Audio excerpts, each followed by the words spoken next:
भैया बिट्टू गुप्ता आपकी तरफ से भजन भरी 9 रुपया सम्मानित है। बहुत बहुत शुभकामनाएं आपको। और जीव क्या कहता है, निहोरा करता है, दुख से कहता है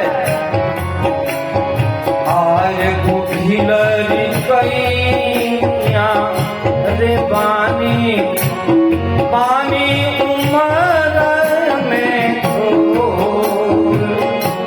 कुठिलरी कैया रे पानी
अरे धर्म के भैया लगे कहरिया हम गोड़वा के चेरी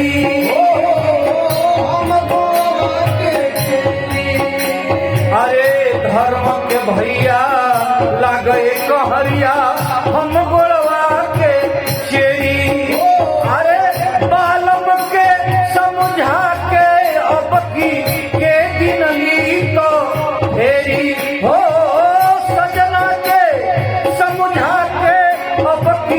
के दिन ली तो फेरी अरे अब की के दिन ले तो फेरी क्यों कहता है कि इस समय ये दिन लौटा देते आप दोबारा दिन लेकर आते तो हम चलते।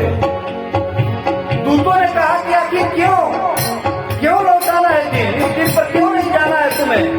तो उसने कहा जीव कह रहा है उन दूतों से लेके आयल रोहनी पिया से सौदा करके खजाना अरे पूंजी सब खर्चा हो गई करबी का उहवा बहाना हो पूंजी सब खर्चा हो गई अरे पूंजी सब खर्चा हो गई करबिका वहाँ बहाना से कुछ दिन औरी रहे दो कहरिया संचय कर खजाना कुछ दिन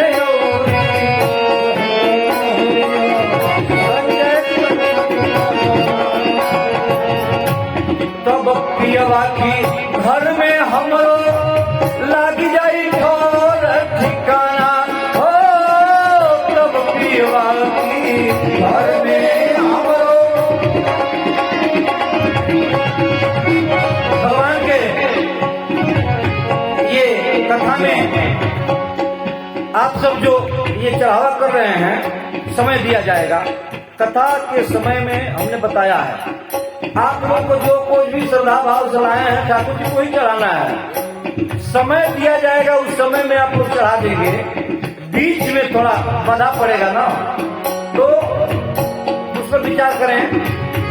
जीव कहता है कि हमको रहने दीजिए, क्यों तो जो मैंने सौदा लाया है करने के लिए धन वो खर्च हो गया। तो कुछ दिन औरी रहे कहरिया संचय करी लिखा जाना कुछ दिन औरी कहरिया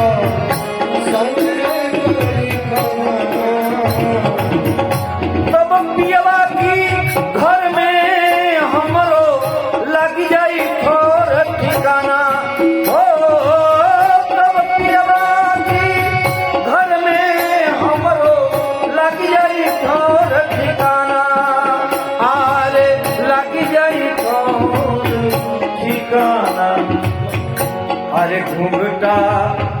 उठाई के पिया मोहत की,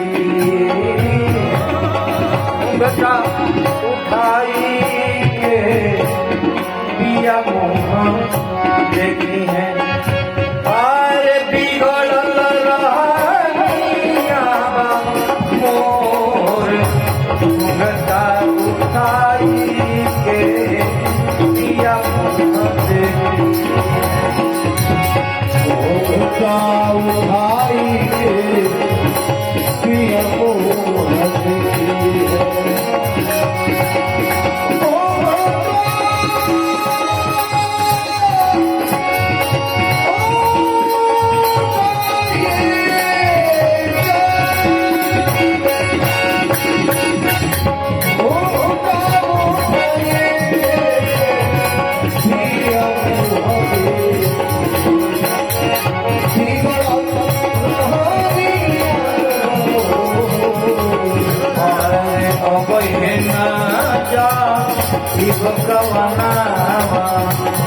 कांतेला करे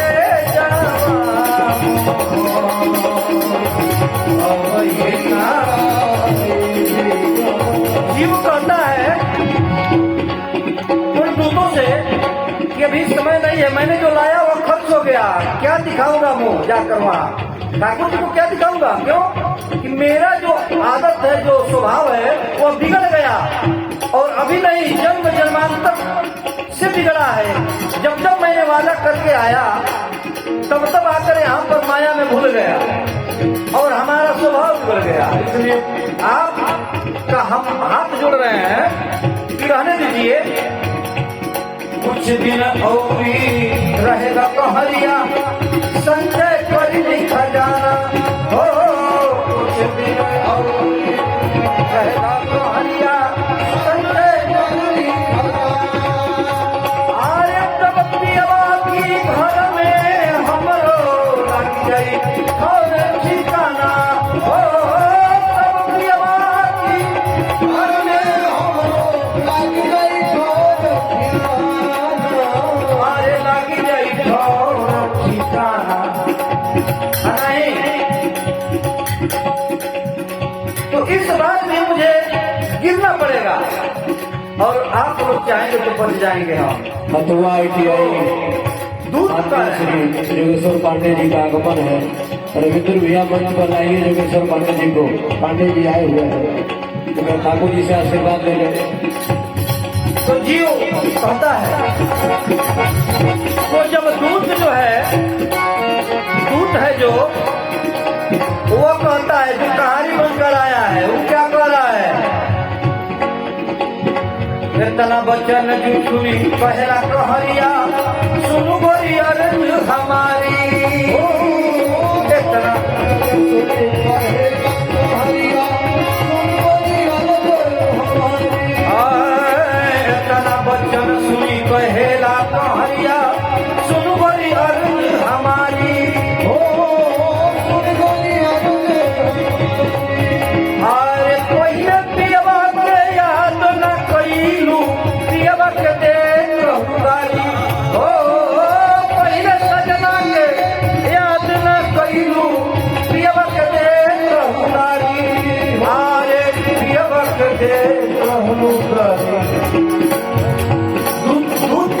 सब कहता कि पहले सजना के याद ना कैलू, अपनी दुनिया में अपने रंग में भुलाई गलू, जब तारा है तब कैलू।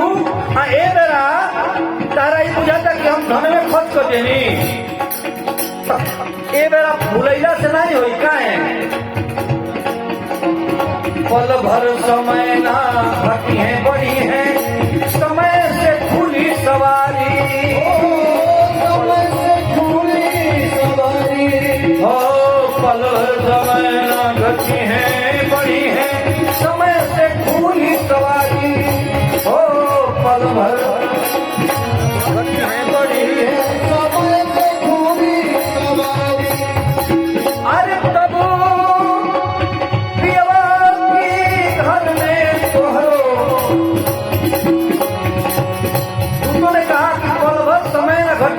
समय से खुली सवारी, एको मिनट लेने होने ना हो, और घुंघटा उठाई के दिया मोहन की, घुंघटा उठाई के दिया मोहन की, और घुंघटा उठाई के दिया मोहन की, घुंघटा उठाई के दिया मोहन की, और बिगड़ल रानिया को अवैना जानी समाना।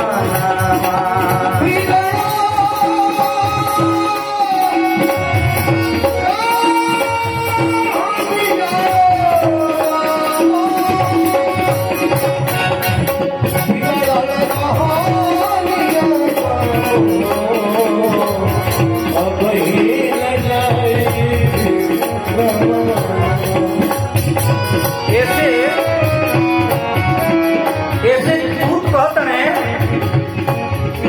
राम राम कहो राम सिया सब आपत्ति आई कर रही है। अजीब खुशी से बिना प्रयास के भवसागर से कर रही है। अखन के तू चोरवा के रखबो एक दिन चोरवा चली गई है। अगर जमीन में गाड़ के रखबो कीड़ा लागी सड़ी गई है।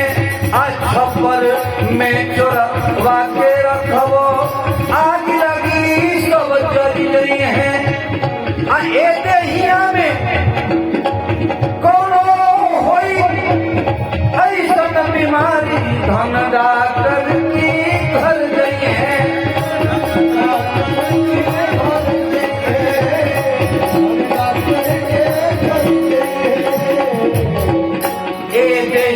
के आई बुढ़ापा खटिया पर जब पड़ गई है।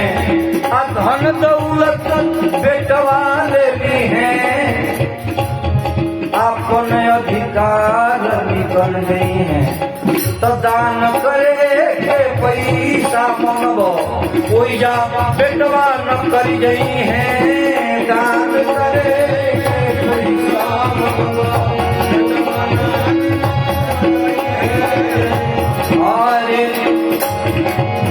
दान तुमको जीवन में जमराजा भी डर गई है। अधर्म स्वर्ग में धर्म के झंडा तो फहर फहर फहर गई है। फहर फहर अब न जा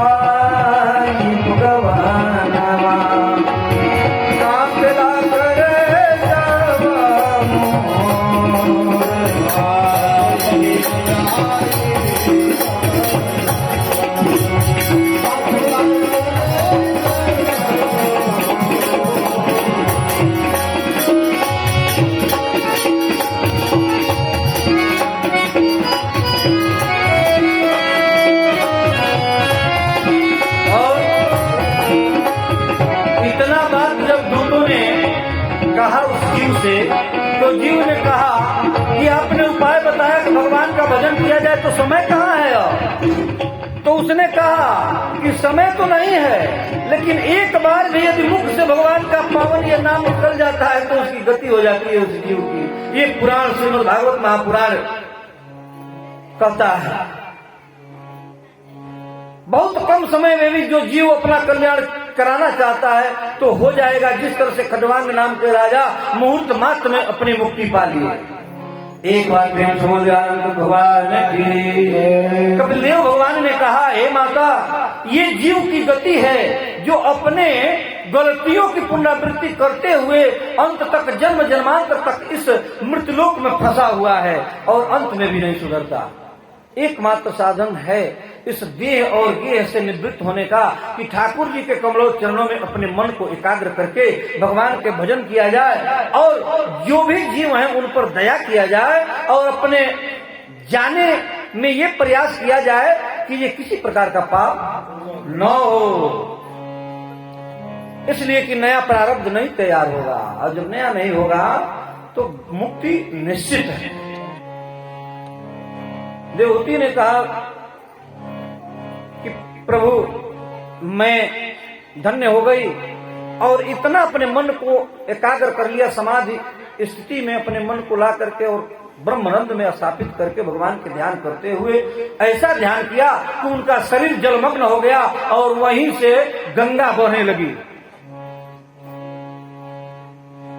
और वहां से आगे कपिल देव जी माता को मुक्त करा के उपदेश दे करके और गंगा सागर में जा करके, कलकत्ता के पास जो गंगा सागर है वहां उनका आश्रम है कपिल देव। बोलिए कपिल भगवान की।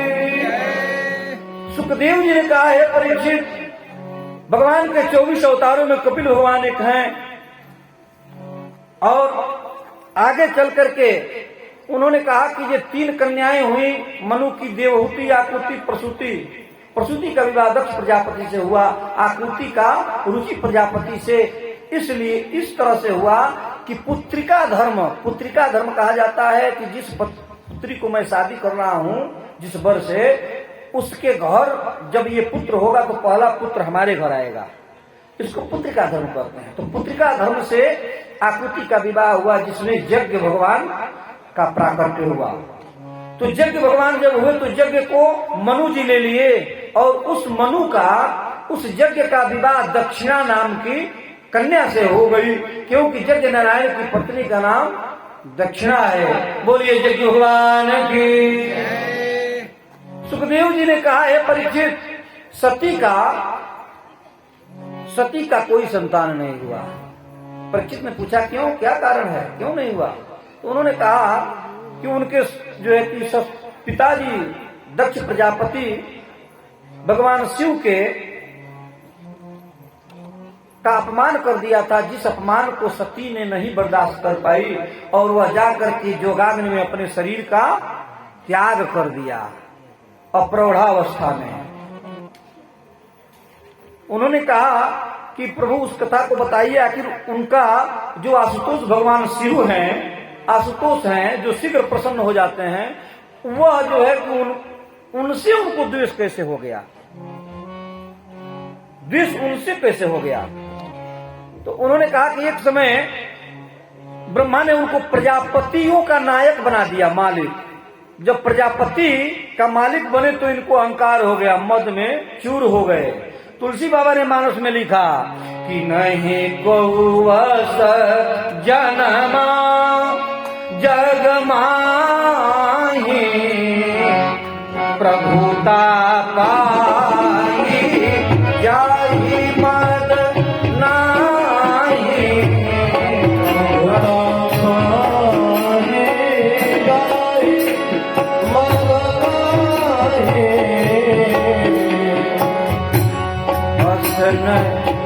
नहीं को जनमा प्रभुता पाई जाहि मद नाही। प्रभुता पाई ऐसा कोई इस संसार में नहीं है जिसको प्रभुता मिल गया, कोई पद मिल गया तो उसको अहंकार न हो। भागवत में 4 प्रकार का अहंकार बताया गया है बाबा। क्या? बल का अहंकार, बल का, बहुत ज्यादा हमारे पास बल है। दूसरा विद्वता का अहंकार, हम विद्वान हैं, हमारे आगे कोई नहीं है। तीसरा परिवार, कुल का अहंकार, हम कुलीन हैं। और तीसरा बल, प्रतिष्ठा, पद।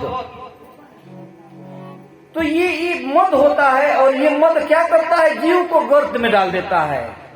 ये कोई भी काम करने वाला नहीं है ठाकुर जी के शरण में गए बिना।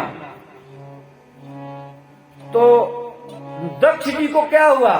मद हो गया। जब प्रजापतियों का नायक बने तो मद हो गया तो उन्होंने भगवान शिव का अपमान कर दिया। क्यों? क्योंकि उनके देखने में भगवान शिव ने उस सभा में उनको प्रणाम नहीं किया था। दक्ष आते ही कहे कि सभ्य लोगों के समाज में असभ्यों को नहीं बुलाया करते। लोगों ने कहा कि असभ्य कौन इस समाज में आ गया, इधर उधर देखने लगे। दक्ष ने कहा क्या इधर उधर देख रहे हो, इस शंकर को नहीं देखते, ये भूतों और मदारी का भेष बनाए हुए अड़भंगी की तरह से घूमता फिरता है और इसको सभ्यता का कोई ज्ञान नहीं है, कैसे किसके साथ कैसा व्यवहार करना चाहिए, शिष्ट तो ये नहीं है ये। अरे ये कहिए कि पिता के कहने पर मैंने अपने कन्या का विवाह इसके साथ कर दिया, नहीं तो ये मरकट लोचन और कहा मृग लोचनी मेरी कन्या। मरकट लोचन, मरकट बंदर को कहा जाता है। दक्ष ने कहा मरकट लोचन, ये शिव की निंदा उसने की, उस शिव की जो भगवान किसी से कुछ नहीं चाहते, यहां तक कि संसार का सबसे खराब जो वस्तु है वो चढ़ाया जाता है तो वो प्रसन्न हो जाते हैं और वरदान दे देते हैं। ऐसे भगवान आशुतोष से वैर दक्ष ने किया और अपमान किया। उन्होंने कहा कि पिता ब्रह्मा के कहने पर मैंने विवाह कर दिया, कह करके कहे कि जब सभा नहीं होगी चले गए। और वहां पर ऐसा जब बात हुआ तो नंदी ने इसे देखा नहीं गया। नंदी ने कहा भगवान शिव का हरिहर निंदा सुनहि जे काना, हो पाप वो घात समाना। भगवान शिव और विष्णु और अपने से श्रेष्ठ और गुरु का जो निंदा सुनता है वो करोड़ों गौ के घात का वो पातकी बनता है, पाप उसको चढ़ जाता है। तो उन्होंने कहा, नंदी ने कहा कि ये बाबा का यहाँ पर निंदा ही करके चले जा रहे हैं, ये किस तरह से कामनाओं के सहित वशीभूत में है, ये कामी पुरुष है, ये बकरे की तरह से बड़बड़ा रहा है। तो नंदी ने कहा कि बकरे की तरह से बड़बड़ा रहा है, दक्ष इसके सिर पर बकरे का सिर लग जाए। जब इतना श्राप दिया तो भृगु जी गए थे यज्ञ कराने के लिए उस सभा में। भृगु जी ने कहा कि अय नंदी, ससुर और दामाद के झगड़े में तुम का बीच में बोल रहे हो। तो उन्होंने श्राप दिया कि शिव जी के जो भक्त हैं, जो अनुयायी हैं, वो पाखंडी हो जाए। फिर नंदी ने कहा कि आपके जैसे चाटुकार जो ब्राह्मण हैं वो भिखमंगे हो जाए। भगवान शिव ने कहा कि भाई ये सभा हो रहा है या कोई बढ़िया सभा हो रहा है या कि साफ सभा हो रहा है। बस वो अपने गण को लेकर कहे चलिए घर चलिए, सब ठीक हो गया, चलिए यहाँ से आइए हम लोग अपने घर चलते हैं। वहां से भगवान का भजन करते हुए भगवान भोलेनाथ उठ करके अपने कैलाश पे आ गए। यहाँ आने के बाद सती को ये बात उन्होंने नहीं बताई, सती को नहीं बताई। क्यों? क्योंकि हर बात ससुराल की पत्नी से नहीं बताई जाती है। कुछ बात जो व्यवस्था अगर खराब हो जाए, शिव जी ने नहीं बताई कि भाई क्या मतलब है, वो अपना स्वभाव से बता दिए, हमारा अपना स्वभाव है हम चले आए, क्या उनसे बताना है। भाव में कमी आ जाएगा, किसी के कमी को बताया जाएगा तो उसके भाव में कमी आ जाएगा, जो भाव में कमी आ जाएगा तो प्रेम में कमी आ जाएगा, और प्रेम में कमी आ जाएगा तो दुराव होगा। और दोनों इस सांसारिक व्यवस्था में प्रेम और बैर दोनों बुरा है। यदि संसार से आप अधिक लगाव कर देंगे तब भी बंधन का कारण, बंधन में फंस जाएंगे, और ज्यादा वैर कर देंगे तो द्वेष भाव में उल्टा सीधा कर्म कर देंगे और पुनः यहीं पे पड़े रह जाएंगे। इसलिए दोनों स्थिति में अपने आप को रहना पड़ेगा, समझना पड़ेगा जीव को। भगवान भोलेनाथ आ करके सती के से नहीं कुछ कहा, भगवान का भजन करने लगे। एक समय, कुछ समय के बाद दक्ष प्रजापति ने क्या किया, यज्ञ किया। उस यज्ञ में सभी लोगों को निमंत्रण दिया, भगवान शिव को नहीं दिया। और जितने देवता थे और देवी वो सब भगवान कैलाश के ऊपर से जाना शुरू कर दिए। काहे लिए वो जानते थे कि झगड़ा भइल बा ससुर दामाद में, देखल जा कि पटी आई बा कि ना भाई, देख लिए कि उन्हें चिट्ठी आई बा। तो भगवान भोलेनाथ को भजन करते नहीं हुआ, अपने मस्त बानी अपने दुनिया में। सती जी के आंख गईल ऊपर, देखली कि जो विमान से सब देवांगना कहाँ जाता सब, तो ऊपर से सब कहता, अरे बहना सती, अरे तुम नहीं चलोगी, पिता के यहाँ तुम्हारे बहुत बड़ा यज्ञ हो रहा है, तुम्हारे पिताजी कर रहे हैं और तुमको निमंत्रण नहीं आया है क्या? सती ने कहा चलो चलो मैं भी आ रही हूँ, आया है। सती जी ने भाई अपनी प्रतिष्ठा को बजाय कैसे कहेगी जब कोई सूचना ही नहीं है, कैसे यज्ञ हो गया। आई सती, आने के बाद भोलेनाथ के सामने बैठकर प्रणाम की, और प्रणाम करने के बाद